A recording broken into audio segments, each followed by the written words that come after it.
Now, Kiss, of course, no longer in the league. They used to be the bottom tier team. SOA was able to overcome them at some point, and that was the only victory.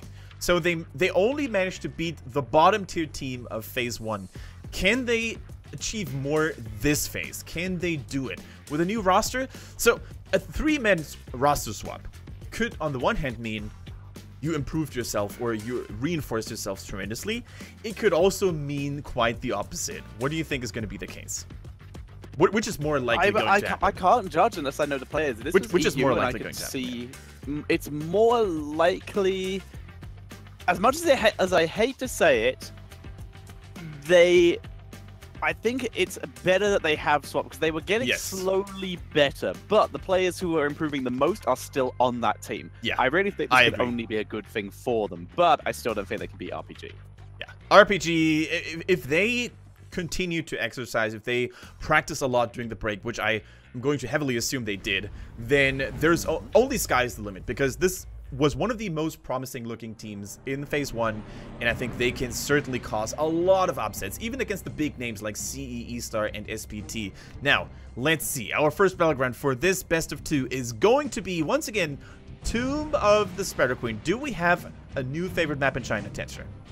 Looking like it to begin with, but we did also see a lot of Warhead in the first week and then very little as it moved on, or like the first couple of weeks. Right. Just seems to change as time goes on. We can actually see here on this map, 100% win rate on this map by RPG, actually, as compared to the 0% win rate by SOA on this map. So here's the thing. If I were a member of SOA's team and I was involved in doing a little bit of research and analysis on statistics on my opponents, I would have banned out Tomb of the Spider Queen simply by the fact that they seem to be doing so well, RPG that is, on this battleground. So maybe, I don't know, they should have banned it out in my opinion. Those stats are not that hard to find, especially if you're a Chinese team. No, I mean, I don't know why they couldn't have gone to Liquipedia or Master League or anything like that. Exactly. But it happens. There's potentially other maps that have that 100% win rate, for example. We have not been able to check all of the maps for every team, as in this case. But for now, RPG, we are considering them to have the home field advantage with the Spooders. Did you just see the new shirts by RPG? No longer do they have the rocket on? Rocket. Yeah, their logo is fancier, but they've lost the rocket, so Lakai. I'm not sure whether I prefer it or not yet. We shall see. Yeah. So far, there seems to be a trend to black jerseys, though. I really want to see some more color in there. I know you guys can do it. Yeah, E-Star in particular, man, my most favorite jerseys of all time. Indeed, and there will be many E-Star jerseys still around. So, we are loading into our second series of the day. Remember, these are 2-game sets. Yep. Where basically 1 win and 1 loss equals 1 point per team. A 2-0 for your team equals 3 points for your team, and getting 2-0'd gets you absolutely diddly squits. Couldn't have said it better myself. Now, we see that Tassadar ban immediately coming down from, I presume, SOA? I think they're on the left. The overlay has not caught up yet. Yep, there it is. Nice. And the Gengu has been banned out. RPG not wanting to pick him up for themselves, or at least not wanting to give it over to SOA even more. Haven't seen a single Chinese Genji so far. Always first ban on either side. So there seems to be a lot of respect coming in for the Japanese cyborg ninja. Let's see, Anubrek. Nope. Oh my god, how things have changed in China. If you had told me that teams would first pick Anubrek every single set, I would have laughed at you, because China did not pay any respect to that hero. Yeah, but they've definitely evolved to the point of banning him or picking him now, which is cool to see. Tassadar back in the bans. It's like we are at the start of last season all over again.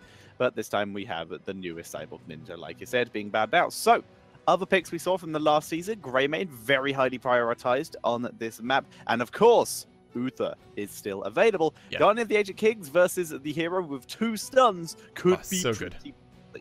It's pretty good. Also, the Divine Shield, of course, always enabling a lot of fancy plays, especially on those aggressive melee assassins that Wang is known for. Now, they go for the Stitches. Nothing new so far. It looks like China have really adapted very well, and they are copying the international meta at the midseason brawl very well. Stitches, of course, always that playmaker. We see the Greymane. Greymane actually a really good counter against the Stitches, because even if Stitches goes for a full slam build, he's still exceptionally tanky. The Curse Bullet can basically deny that. Indeed. So SOA doubling down on the double dogs. So they do have that percentage damage. In theory, even Rhaegar can take percentage damage.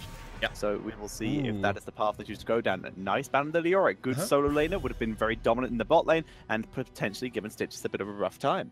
Leoric has seen a lot of play internationally, and his playstyle oftentimes was actually changed a little. We saw a lot of focus on that so-called Royal Focus build, where Leoric is basically like a double soaker, and because of his movement speed while in Wraith form and the increased duration later on with the Lingering Apparition, he could soak 2 lanes very comfortably, with the rest of his team just pushing as 4 on a one-man or on that single lane. So a lot of respects coming in for Leoric. Also, of course, the percentage damage we mentioned earlier is always nice as a counter against Stitches. Indeed. So Stitches, very likely going to be a slam build. So spread damage, Rhaegar, okay with that, with the chain lightning. We'll see if that is able to be coming into effect. Maybe even a double support, who knows. For now, though, RPG, do we have a hero for our melee assassin player yet? I want to see a Zeratul. I think Zeratul actually used to get banned a lot. They actually seem to be going for the KT recipe here, almost going for an identical team comp with the Dahaka in the mix as well. But yeah, I think Zeratul this time. Yeah, Falstead. What do you think about Falstead on this map, Tetcher? It's not the largest of battlegrounds, and we don't see him that often for a reason here. It basically allows you to auto-rejoin a fight the second you respawn or the second you be back. It means that you're using it for rejoining and the opportunity to be more or try to get sneaky turn-ins as much as possible. It does, however, go with what they have here, because this opens them up to a potential Gorge comp. Never mind. This would open them up to a potential Gorge comp. But so this could also be a reason why the Auric was banned out. If they wanted to go for a Gorge comp, if you want to Gorge and then Gust the rest of the team, if the Auric is able to react quick enough with an Entomb, it prevents Stitches from getting away so that the Gorge can be countered, they can get back in range before the Gust is used. So if this could be a sign that that's what they're doing. Yeah. Shout out to the man on the left, by the way, Nova, the Chinese commentator, who was rocking those pans like a boss during that pause segment. Did you see it? Yeah, I saw it. I heard you. It was good. Were you allowed to do that at the mid-season brawl? Probably not. We were allowed. It was just not a great idea. Like, we definitely weren't allowed to do it when we were in the studio because, we were all sitting down. Oh, fantastic. Now, like, to be fair, that desk was so tall, all but 3 of the casters were on boxes. Yeah. There you go, some behind-the-scenes info for people there. So does that mean Gilly stood on 3 boxes if everyone else was standing on boxes? They had different heights of boxes. Okay. Different types of boxes. I like it. Yes. Okay, so there seems to be a problem with one of the PCs, maybe. I think the internet was probably not an issue. Otherwise, several players would have probably disconnected. So maybe the game crashed. We never know. But I'm pretty sure that it should be relatively easy to fix. And the draft, of course, will continue from the point we stopped at. So, yeah. So far, anything you really liked about the draft? Anything you wanted to see next, maybe for SOA? Because I think they were the ones picking next. Yes, I believe so. Yeah, I believe so. And also, yes, I am serious about the boxes. Almost everyone was on a box, which is why the players sometimes looked a bit shorter, because the box wasn't in the center. Yeah. Nuck, by the way, just to clear these things out once and for all, Tetra does not... For the first time this season. Exactly. Do it every day. Tetra does not have the best of internets, unfortunately, so the webcam is not the problem. It is the internet connection that cannot handle that many, this much data to be transferred. Indeed. So, but he's looking good in that picture. Come on, guys. You gotta admit.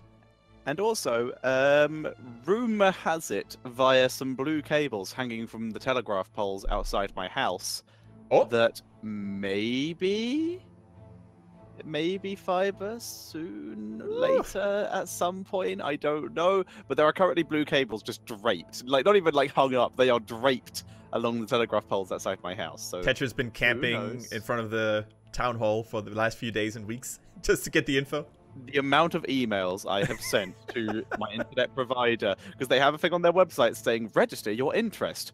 I have sent at least 20 register my interest emails. Is there like fiber connection or better internet connection in neighboring villages or towns? Or there is within about 800 meters of me another fiber box. It's just not connected to my road. Never lucky. It couldn't be so hard for them to just connect it, though, right?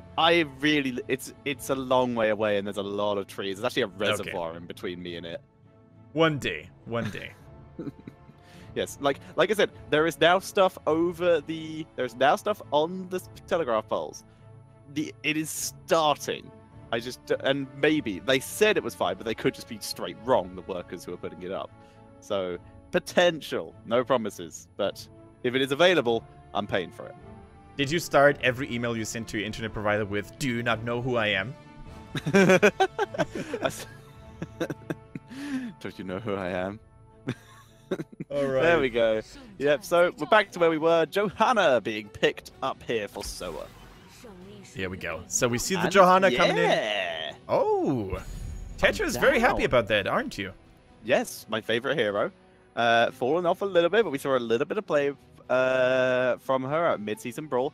So, Sylvanas, once again, a counter to a Gorge comp, technically, if you run mind control.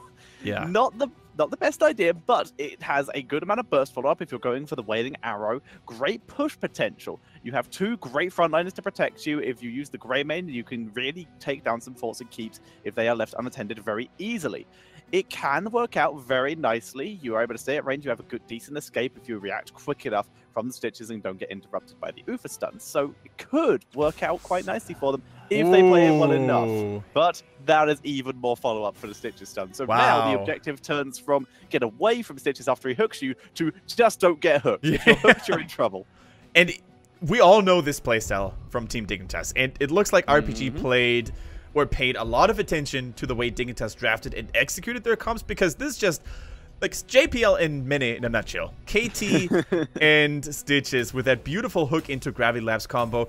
Can RPG copy that strategy successfully? We're gonna find out very soon on Tomb of the Spider Queen. Tetra, if you had to choose a draft, which one would you lean forward to? As much as I love... SOA are doing everything they can to make me want to vote for them. With the Sylvanas, with some decent protection, some decent front lines, some decent damage, etc. They have everything they need, but I'm going for RPG because that comp is reasonably easy to execute, and one mistake is all it takes for that kind of comp to start snowballing. So RPG, I definitely. I'm gonna have to agree. I mean, I gave SOA the benefit of the doubt. I said they might be able to take one map off RPG, but maybe in Game 2. In Game 1, I don't think they're gonna likely succeed here. Their comp looks nice if executed correctly. The silence from Sylvanas, if we end up seeing the Wailing Arrow, could actually interfere with a lot of the plans by RPG. But overall, the comp by RPG, we saw how well Dignitas does with it, and I think RPG has the class and the potential to execute it just as fine. So I'm gonna go with RPG here as well. Excellent. So we're just waiting for the teams to get into the game as it loads in. Waiting for that marvelous hype video. Yeah. We'll see. You know what I always like about those Chinese players? They always seem to be in a good spirit. Like, very rarely do you see someone just, you know, nervous or shy and super sad maybe about it. Like, they're always in a good mood. I'll tell you this, they're bloody loud. In the DreamHack studio, the noise while they were drafting even. Okay. Easily the loudest team in the competition. Or loudest teams, plural. Nice.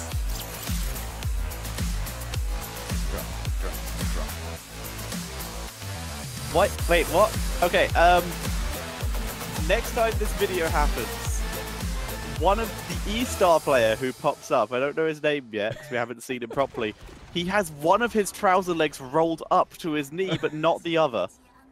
You killed the mood! You just killed the mood. Nobody can unsee it now in future. I know! I got to see it. Why should everyone else be happy? Ladies and gentlemen, welcome to the first map. It's SOA on the left with Faye on Rhaegar, Uncle G on Anubarak, Tankiovo on the Sylvanas, Spark BZ on Johanna, and Shy on the Grey Mane.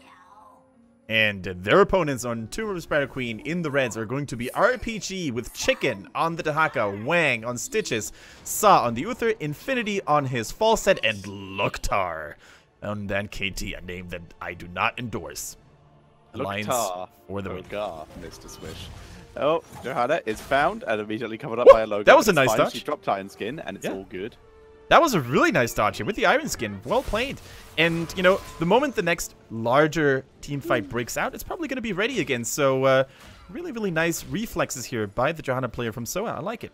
Speaking of wave clear, by the way, that's something we have to highlight on this battleground for sure, because wave clear is key. Oh my god, they could not dodge this licky sticky tongue from Dahaka, but once again, Iron Skin prevents worse things from happening. 2 Iron Skins, 2 hook blocks. Good start so far. However, Sylvanas and crew in the bot lane have been able to do a little bit of damage to this tower to start off with. Now they're going to have to retreat. Hook will be up in about 3 seconds, so can they capitalize on it? Can they grab Sylvanas? No, they find Rhaegar, who goes into wolf form, and Nubrak comes in to protect, and they are going to all be able to escape. And that might also be the first mistake in terms of rotations by RPG, because KT was not alongside the Stitches, and you just need to have those 2 components of your pick strategy together, because we could really see that there was not enough follow-up damage on the successful hook. So if KT had maybe joined the fray, they could have had first blood. Here comes Johanna. They attempt to turn onto Stitches, but the damage output isn't there yet. Sylvanas, not the most high damage output hero, especially this early on. Yeah.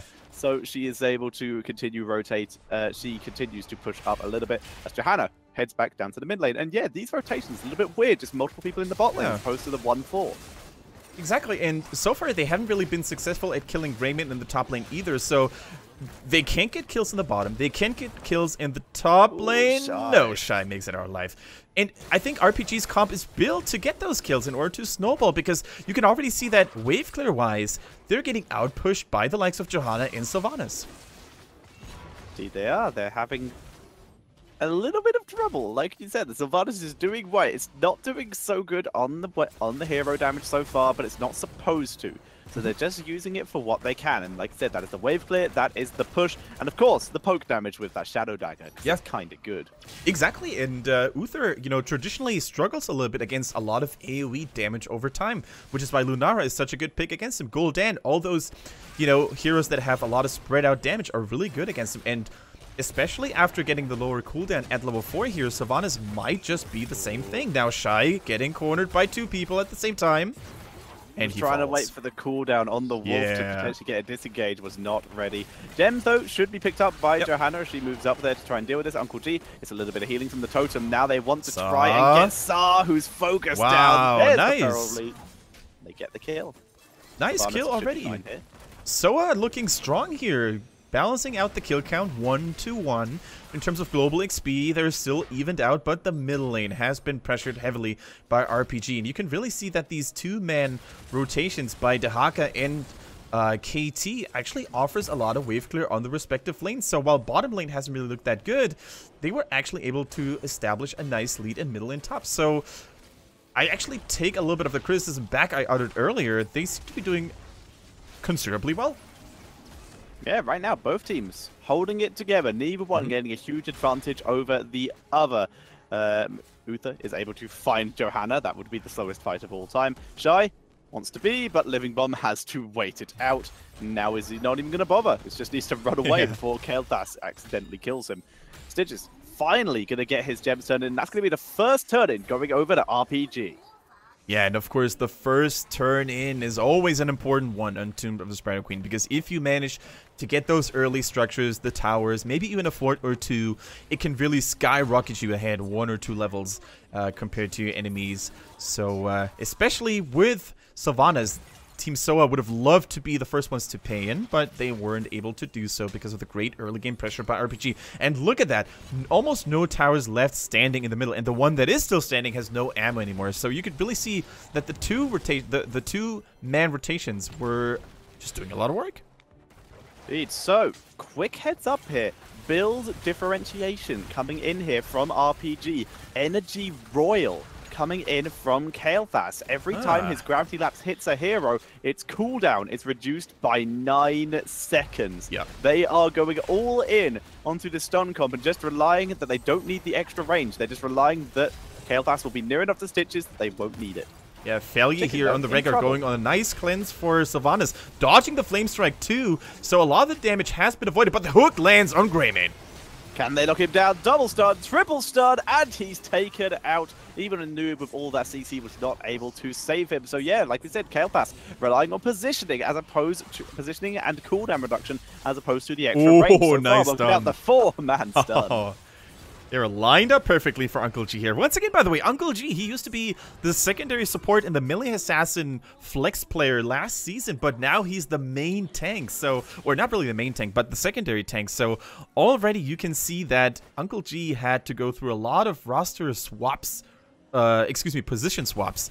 So really, really cool to see that he's so good on those in Roop racks as well. Now, so as you said, they really want to get this pay in quickly because they want to utilize the Black Arrow from Sylvanas. And keep in mind that they need to pay right now or delay it even further, because I don't think you want to be pushing 9 against 10, which is right around the corner for RPG.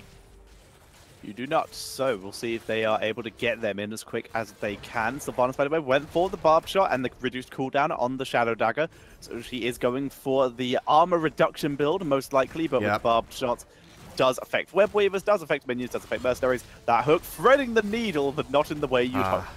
Yeah, Uncle G really wanted to engage on Uther there, but he was too fast on his mount, dodged the burrow charge, and now they need to pay attention. They're spreading the bombs here between Greymane and Sylvanas, also taking damage from the explosion. Wow!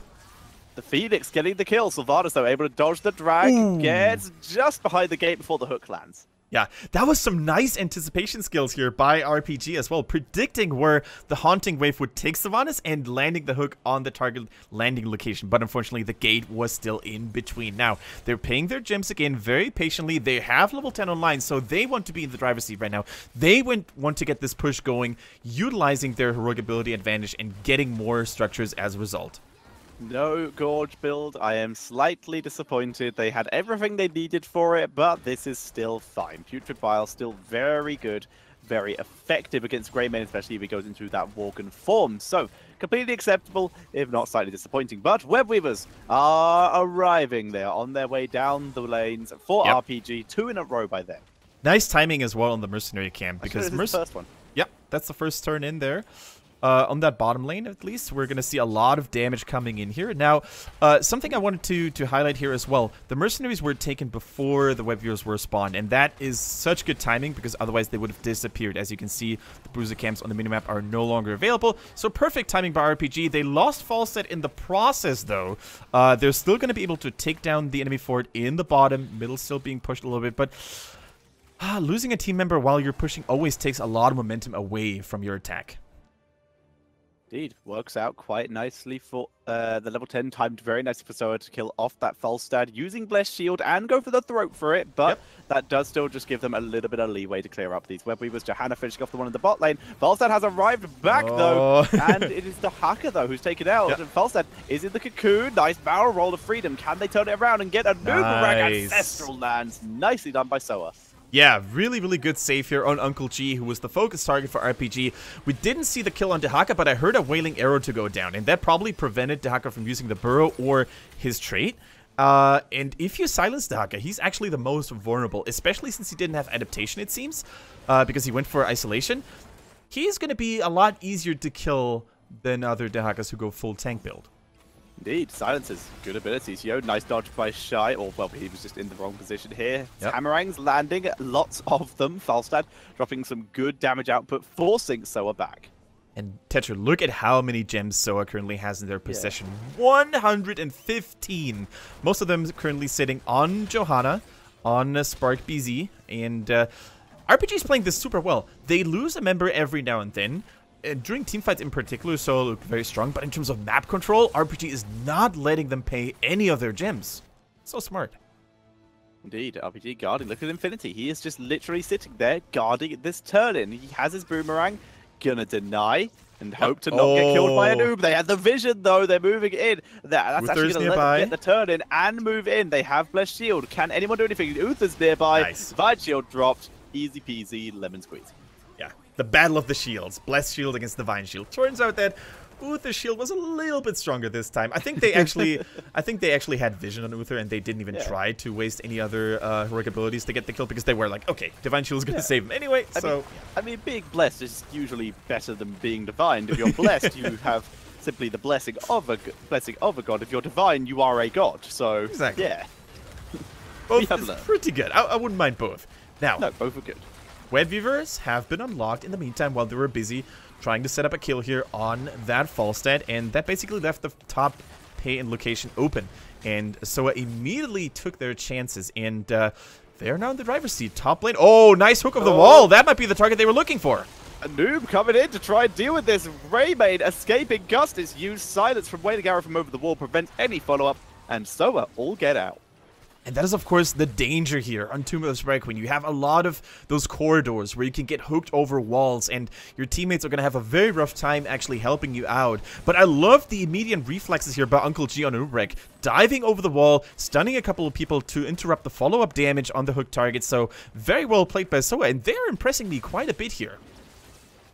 So, same here. This is very much a more solid SOA than we saw last season. Uther getting taken down, a helping hand, pulling him out. He even moves back in for a little bit of extra damage, a little bit of extra healing. The Haka race carring around, looking for an opportunity to try and pick someone off, and it's Johanna that he's been able to find. Drop the isolation on her, though. Looks like they're going to go for whatever they can. Cleanse is dropped on her, which will remove the silence as well, but she's still blinded. Finally, that expires, and looks like SOA will escape again. SOA on full retreat. Yeah, so on full retreat, they just need to get out of there, but Wang is on the retreat, on the chase here with that Putrid Bell. A Gust might come in, Tetra. This might be huge for RPG. Into the wall, Stitch is in position. They finally drop the damage, killing off Greymane. Sylvanas shall escape, as shall everyone else. But Greymane dropped the nice Gust, very nearly messed up as Infinity was stunned up by a Nubrak, but all their health pools were so high, and they were able to deal with it. Yeah, so considering the circumstances here, with SOA getting caught flat-footed here, basically, trying to escape by any means necessary, only losing one team member is acceptable. They could have easily lost 2 or 3 if the execution by RPG would have been a little bit better. So they're still behind 1.5 levels, but they didn't lose the entire team. If they had lost 3 team members there at that location, I think they would have lost the keep too, because it was so close to the bottom keep. RPG could have made a push happen there, and most importantly also for SOA, they didn't lose a lot of gems. They still have 90 in their possession. They're trying to pay right now, but they need to be careful. Making an attempt. Wang in position to try and slam. He's actually now got his extra arc at level 13, and he now has his slow and cooldown reduction. He's going to take a lot of damage. He's just wading through now, already dropping the vial, but the team is very split. Greymane very separated from the team as the focus comes in. Ancestral on Sylvanas as she repositions herself next to the Wailing Arrow. Only grabs Uther thanks to the Divine Shield on the Kael'thas as they try to kill off the Rhaegar, who's trying to escape via the bot. The fight is all over the place. We see Falyi going down in the bottom here on the Rhaegar, and that is the worst moment for SOA to lose team members. With an upcoming push by the Web Weavers, losing their support is just terrible, and I don't think there's anything they can do to stop RPG from taking this bottom keep right now. They can land all the poke, they can land all the hooks now without any cleanses, any ancestrals, and yeah, they're going to have to give it up, and they're going to have to defend the other lanes. Minimize the damage you take. The core here, as we actually see RPG hovering around the area, looking to see if they can grab something. They find a noob. Is that enough? Stun follow-up with the energy roll. So that's now reduced to a 5-second cooldown, I believe, if I'm counting correctly, as they pull back. Not able to get the kill, but that's not a long cooldown anymore for energy rolls to follow up. Stick the hook. Very short cooldown itself. Not as short as it would be with feedback or anything like that. Oh dear. Oh boy. Out he goes, a noob coming in to try and save something, drops the cocoon. Everyone's moving in. This is basically seems to be the last fight here, but no one's in position. Uncle G focused down. Cocoon is popped. Sylvanas on the run. Stay over here. Whoa! Doesn't dodge the hook. Whoa! That's the need to dodge the hook if you've got moves like that. Yeah, big Wang here, body blocking an Uberek and not allowing him to get out of harm's way.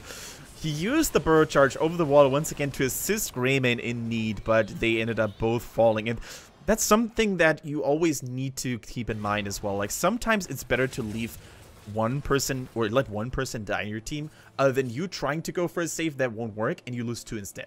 So I appreciate the effort by Uncle Wang trying to help out his buddy, but he should have probably not gone for it. Uncle Wang? Did I say Uncle Wang? Uncle G? You said Uncle Wang. Well, that's a new player. Sorry. Oh dear, Freud would be proud. As we see RPG moving off onto the map. They have enough for, not enough for a turret. They only have 26 out of 65, but they do have enough for kills as they move on the Grave. Cleanse is dropped on him though as they turn onto Wang, trying to kill him off. And Noob going in, trying to do something. Flesh Shield was dropped as well. Good silence onto the backline, onto Kael'thas. Gus to try and disengage as they turn around onto Shy, who gets that session and immediately goes in, but the Divine Shield onto Falstad. Yeah, you can't run away from the chicken. When he goes for the licky sticky tongue, he's gonna get you. And look how he's deliberately running into the bushes to get the movement speed and raise card to Haka. Look at that. He's going back in and forth to get that movement speed. He's gonna chase Uncle G down, and you just can't run away from the Dahaka anymore. It's so good. He lands another one, and Infinity joining the fray, executing the Beetle, and he's no more. 3 people gone for SOA. The bottom lane is exposed. The core is naked. Are they going for it? No, I don't think so. They're going to try to get another keep to, you know, make their lead even larger. The Web Weavers from SOA, though, going to give them a slight chance at defense. This keep will go down, and like I said, this may prevent RPG from ending the game. They're, in fact, going to back up and clear the Web Weavers instead. They already have 2 keeps down. All they need to do is to keep their lead and not throw the game. They're approaching their Storm talents, so they just have to not die. Exactly. They can take this game slow. It's still going to be 3.5 levels for SOA to pull even in terms of Storm talents. So they, like, RPG's got all the time in the world. Just take it slowly, dispose of the Web Weavers, get another keep, maybe even going for the boss, and then finish all together. Like, they currently don't have enough gems to get another pain as well, so they're probably going to try to farm a couple more gems, get 20, and ideally start the boss, turn it at the same time. This might be a big play. Let's see. Ooh. They're scouting. Are they going to attempt it? Oh, they're taking a big risk. Starting it. Do they know? Do RPG know? RPG haven't seen them for a while. They've actually managed to remain very hidden from the minion waves. Falstad shall be the one to scout. Don't face check. Yep. Okay. Yeah, he didn't want to face check. He realized. Can he do it? Falstad Gust. Oh. No, that risk. No way he's going to 1v5. No. And now they move in to try and kill off a Nubarak. Yeah, really, really nice. And that is one of the few maps where a Falstad Gust cannot automatically secure your boss because it's a nice chamber with a lot of walls that are very close to the platform. Unless you could hug that back wall and somehow have everyone in front of you, you ain't getting away with that. So a good move there by not doing that. Unfortunately, SOA can't really capitalize on this, even though Nubarak survived, because they have to deal with all these catapults at home. They lose a good 32% on their core. Exactly, and that could be a big deal because with their core being exposed in 2 lanes, even like a very wonky core attack, core rush by RPG could be successful because they lost 32% already in here. Now, let's see, Wang, he's positioning himself for a hook. 1 pickup is all they need for another turn in. 59 out of 65. They hooked the minion this time. Oh, the follow-up was still there. Nice try. Yep, Speedy Dahaka tries for a sneaky grab there, but everyone was a little bit too far back this time. Falstad also wrapped around. He still has Gust available because he did not use it at the boss pit, because why? So he just continues to do some damage from the outside. Stitch is moving in with the future pile.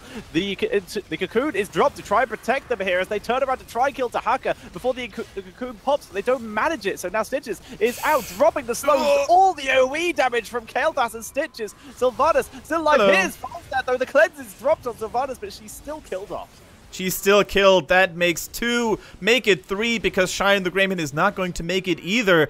And that, ladies and gentlemen, might be the pick, the fight that RPG was looking for. Wang and Chicken. The Chicken Wang. They're going for the core. Joined by Infinity. Uther taking a little bit of a detour, just like KT. But they don't care about more kills. Well, maybe they do. They forced out the Ancestral Healing, but they're going for the core, Teacher.